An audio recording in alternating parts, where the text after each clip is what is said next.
Telugu Desam party అధికారంలోకి వచ్చి సంవత్సరం మూస్తూ ఉంది. ఈ సంవత్సర కాలంలో YSR Congress party social media workers మీద, వైఎస్ఆర్ కాంగ్రెస్ పార్టీ నాయకుల మీద, ముఖ్యుల మీద, ఐపీఎస్ ఐఏఎస్ అధికారుల మీద పుంఖాలుగా ఫాల్స్ కేసెస్ పెట్టి నిర్బంధించే ప్రయత్నం చేశారు. ఇప్పటికీ కొంతమంది జైల్లో జ్యుడిషియల్ రిమాండ్లో ఉన్నారు, కొంతమంది బెయిల్ తెచ్చుకున్నారు, కొంతమంది యాంటిసిపేటరీ బెయిల్ రిలీఫ్ వచ్చి బయట ఉన్నారు. ఇంతటితో ఆగుతుందని నేనేం అనుకోవడం లేదు. ఇంకా చాలా ఫాల్స్ కేసులు పెట్టి చాలామంది లోపలు వేయాలి అనేది చంద్రబాబు నాయుడు గారు, లోకేష్ గారి యొక్క ప్రయత్నం అనేది బాహాటంగానే అర్థమవుతున్నటువంటి అంశం.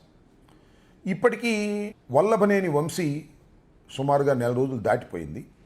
ఆయన ఆరోగ్య పరిస్థితి బాగోకపోవటం వల్ల నిన్న హైకోర్టు తాత్కాలికమైన బెయిల్ ఇచ్చి ఊరట కలిగించింది. తక్షణమే ఆయన్ని ఒక ప్రముఖ ఆసుపత్రిలో చేర్చి వైద్యం అందించాలని కోర్టు వారు ఉత్తర్వులు ఇచ్చారు. అది ఒక రిలీఫ్. ఇంకా కసిరెడ్డి, ధనుంజయ రెడ్డి గారు, అదేవిధంగా కృష్ణమోహన్ రెడ్డి గారు, వీళ్ళందరూ కూడా జ్యుడిషియల్ రిమాండ్లో ఉన్నారు. పోలీస్ కస్టడీకి ఇచ్చారు. 2 రోజుల తర్వాత పోలీస్ కస్టడీ ముగిసిన తర్వాత మళ్ళా కోర్టులో హాజరుపరుస్తారు. ఆ తర్వాత బెయిల్ పిటిషన్లు వేసుకుంటారు. వారికి కూడా త్వరలోనే రిలీఫ్ వస్తుందని నేను భావిస్తున్నాను. అయితే ఇవాళ నేను ఇక్కడ ప్రత్యేకంగా చెప్పాలనుకుంటున్నటువంటి అంశం ఏమిటంటే, నిన్న ఒక ఆసక్తికరమైనటువంటి అంశం ఏపీ హైకోర్టులో జరిగింది. అది పిఎస్ఆర్ ఆంజనేయులు గారు జగన్మోహన్ రెడ్డి గారి టైంలో ఇంటెలిజెన్సీ చీఫ్గా పనిచేసినటువంటి ఐపీఎస్ అధికారి, ఐజీ ర్యాంక్ అధికారి. ఆయన సుమారుగా 4 రోజుల పైనుంచి జ్యుడిషియల్ రిమాండ్లో ఉన్నారు. ఆయన బెయిల్ పిటిషన్ మూవ్ చేసినప్పుడు ఆసక్తికరమైన వ్యాఖ్యలు కోర్టు వారు చేశారు. అది ప్రముఖంగా అన్ని పత్రికల్లో కూడా వచ్చాయి. ఇక్కడ విషయం ఏంటంటే, ఒకసారి వెనక్కి వెళ్ళి ఈ కేసు గురించి 2 మాటలు మనం ఇక్కడ చెప్పుకోవాలి. కాదంబరి జత్వాని బాంబేకి సంబంధించినటువంటి ఒక చిన్న సినిమా నటి. ఆమె మీద చాలా ఆరోపణలు ఉన్నాయి. ఆమె హనీ ట్రాప్ చేస్తుందని, చాలామందిని మోసం చేసిందని. ముంబైలో కూడా కేసులు ఉన్నాయి, విజయవాడలో కూడా కేసు పెట్టారు. కుక్కల నాగేశ్వరరావు గారు ఆమె మోసం చేసిందని, తన దగ్గర డబ్బు తీసుకుందని, ఇలాంటి ఎలిగేషన్స్ మీద ఒక ఎఫ్ఐఆర్ రిజిస్టర్ చేశారు. ఆ రిజిస్టర్ చేసినటువంటి ఎఫ్ఐఆర్ను ఆధారంగా చేసుకొని పోలీసు వారు వెళ్ళి ముంబైలో ఆమెను అరెస్ట్ చేశారు. అరెస్ట్ చేసే ముందు ముంబై పోలీసులతో చెప్పి వారి సహకారంతో అరెస్ట్ చేశారు. అరెస్ట్ చేసిన తర్వాత అక్కడ కోర్టులో ప్రొడ్యూస్ చేశారు. అక్కడ కోర్టు వారు ట్రాన్సిట్ అరెస్ట్ వారెంట్ కూడా ఇచ్చారు. ఆ ట్రాన్సిట్ పర్మిషన్ తీసుకొచ్చి విజయవాడ కోర్టులో హాజరుపరిచారు. విజయవాడ కోర్టు వారు రిమాండ్ ఇచ్చారు. రిమాండ్ ఇచ్చిన తర్వాత జ్యుడిషియల్ రిమాండ్కి వెళ్ళారు. జ్యుడిషియల్ రిమాండ్ నుంచి పోలీస్ కస్టడీకి అడిగారు. పోలీస్ కస్టడీ ఇచ్చారు. విచారణ తర్వాత మళ్ళా జ్యుడిషియల్ రిమాండ్కి వెళ్ళారు. ఆ తర్వాత బెయిల్ మూవ్ చేసుకున్నారు. బెయిల్ వచ్చింది, వెళ్ళిపోయారు. ఇది నక్షల్లో కథ, జరిగినటువంటి వాస్తవం. అయితే చిత్రం ఏంటంటే, చంద్రబాబు నాయుడు గారు అధికారంలోకి రాగానే కాదంబరి జత్వాని గారు వచ్చేసారు. హఠాత్తుగా నా మీద ఒక ఫాల్స్ కేసు పెట్టారు పోలీసులు, నన్ను వేధించారు అని ఇంకో కంప్లైంట్ తీసుకున్నారు. ఆ కంప్లైంట్ రిజిస్టర్ చేశారు. ముఖ్యంగా ఈ కేసులో 3 ఐపీఎస్ అధికారులను సస్పెండ్ చేశారు.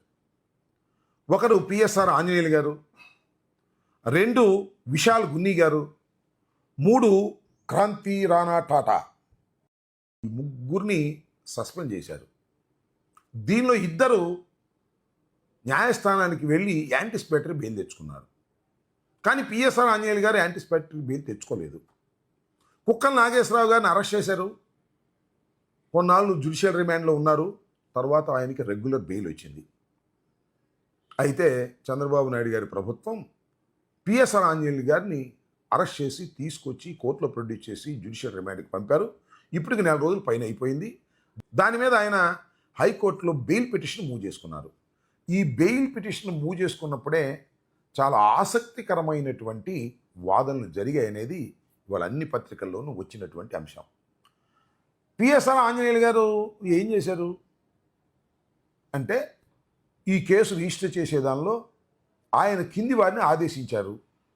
ఇది ఒక కుట్ర, ఇది ఒక ఫాల్స్ కేస్ అనేది ప్రభుత్వం తరపున పోలీస్ తరపున వాదనలు చేస్తే కోర్టు వారు ఏమన్నారంటే, మీరు ఎలా చెబుతారు ఫాల్స్ కేస్ అని? న్యాయస్థానంలో ఉంది కదా, మీరు చేయాల్సిందేంటి? పోలీసులు కేసు రిజిస్టర్ చేయటం, ఎంక్వైరీ చేయటం, కోర్టులో ఛార్జ్షీట్ పడేయటం. ఆ తర్వాత కదా ఫాల్సా లేక ఫాల్స్ కాదా అని నిర్ణయించవలసింది. అది నిర్ణయించేది న్యాయస్థానాలు అనేటువంటి వ్యాఖ్య చేశారు. చాలా వ్యాలిడ్ వ్యాఖ్య, రీజనబుల్ వ్యాఖ్య కోర్టు వారు చేయటం అనేది ఇక్కడ అందరూ గమనించాలని మనం చేస్తున్నాం.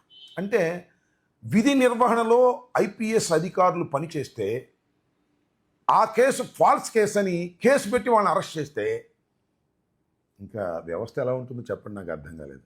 ఫర్ ఎగ్జాంపుల్, మొన్న పండ్లాల్లో గుండ్లపాడు అనే చోట ఫ్యాక్షన్ హత్యలు జరిగాయి. ఇద్దరిని దారుణంగా తెలుగుదేశం వాళ్ళని చంపేశారు. దానిలో పిన్నెల రామకృష్ణారెడ్డి గారిని, ఆయన తమ్ముడిని ఎక్యూజ్డ్గా పెట్టారు, విచ్ ఈజ్ ఎ ఫాల్స్. అంటే ఏంటి?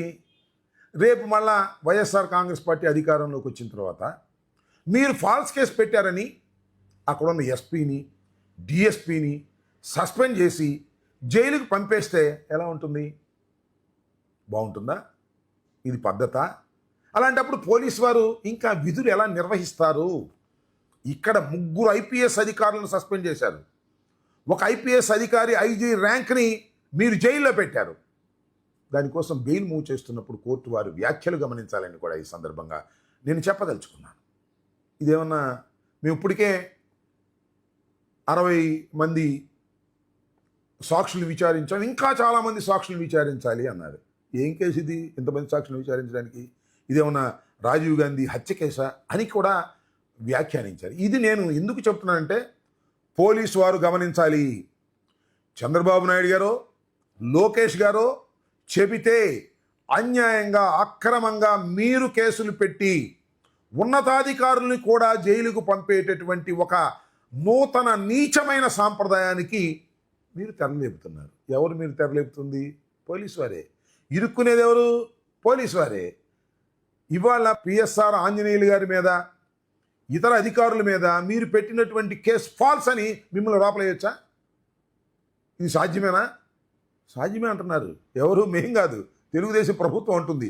ఎవరైతే కేసులు పెట్టి రిజిస్టర్ చేసి ఎంక్వైరీ చేసి అరెస్ట్ చేసి ఎవరినైతే జ్యుడిషియల్ రిమాండ్కు పంపుతారో జత్వానీలాగా, అలాంటి వాళ్ళందరినీ కూడా మళ్ళీ మేము అరెస్ట్ చేసి జ్యుడిషియల్ రిమాండ్కి పంపొచ్చు అనేటువంటి ఒక కొత్త లాని తీసుకొచ్చారు. ఇది తప్పనిసరిగా బూమ్రాంగ్ అవుతుంది. ఈ కేసు మెడకు చుట్టుకుంటుంది. ఎవరు మెడకు చుట్టుకుంటుంది? లోకేష్ మెడకు చుట్టుకోదు, చంద్రబాబు మెడకు చుట్టుకోదు. ఎవరైతే పోలీసు అధికారులు ఇవాళ ఈ కేసులు రిజిస్టర్ చేసి ఇన్వెస్టిగేషన్ చేసి ఛార్జ్షీట్ పడేస్తారో వాళ్ళని ప్రశ్నించేటటువంటి పరిస్థితులు రాబోయే కాలంలో వస్తాయనే విషయాన్ని దయచేసి మర్చిపోవద్దని ఈ సందర్భంగా నేను చెప్పదలుచుకున్నాను. కోర్టు వారు చెప్పారు, ఈ జత్వానీ కేసులో మేము బెయిల్ ఇచ్చేస్తాం, కాకపోతే మీరు గట్టిగా అడుగుతున్నారు కాబట్టి దీన్ని కొద్దిగా షరతులు గట్టిగా విధించి పిఎస్ఆర్ ఆంజనేయులు గారికి మేము రిలీఫ్ ఇస్తామనేది బహిరంగంగా చెప్పారు. పిఎస్ఆర్ ఆంజనేయులు గారికి రిలీఫ్ వస్తుంది, పిఎస్ఆర్ ఆంజనేయులు గారు బయటకు వస్తారు. అయితే ఇంకొక ఏపీపీఎస్సీ కేసు ఉంది, దాని పరిస్థితి ఏంటో కూడా నాకు ఇంకా పూర్తిగా అవగాహన లేదు. ఏది ఏమైనా ఇవాళ కాకపోతే రేపు, రేపు కాకపోతే ఎల్లుండి పిఎస్ఆర్ ఆంజనేయులు గారు రిలీవ్ అవుతారు, ఆయన బయటకు వస్తారు. ఇలా ఫాల్స్ కేసులు పెట్టినటువంటి ముద్దాయిలు ఎవరైతే ఉన్నారో వాళ్ళందరూ బయటకు వస్తారు. ఇవాళ కాకాను గోవర్ధన్ రెడ్డి గారు కానివ్వండి, వంశీ గారు కానివ్వండి, లేకపోతే ఇంకా ఐఏఎస్ అధికారులు ఉన్నారు వారు కానివ్వండి, అందరూ బయటకు వస్తారు. రామకృష్ణ లాంటి మా ఎమ్మెల్యే పిన్నెల రామకృష్ణ లాంటి వారిని మళ్ళా అరెస్ట్ చేసి మళ్ళా లోపల పెట్టాలనుకుంటున్నారు. పెట్టండి, మళ్ళా వాళ్ళు బయటకు వస్తారు. ఎన్నాళ్ళు వేధిస్తారా నాకు అర్థం కాలేదు. పార్టీని ప్రభుత్వాన్ని నమ్మి పోలీసు ఉన్నతాధికారులు ఇలాంటి పాపాలకు పాల్పడితే వారు తప్పనిసరిగా మూల్యం చెల్లించక తప్పదనే విషయాన్ని పోలీసు ఉన్నతాధికారులు ఆలోచించుకుంటే మంచిది. ఆలోచించుకోకపోతే మీరు న్యాయస్థానంలో ప్రశ్నలకు గురికాక తప్పదని ఈ సందర్భంగా నేను చెప్పదలుచుకున్నాను. ధన్యవాదాలు.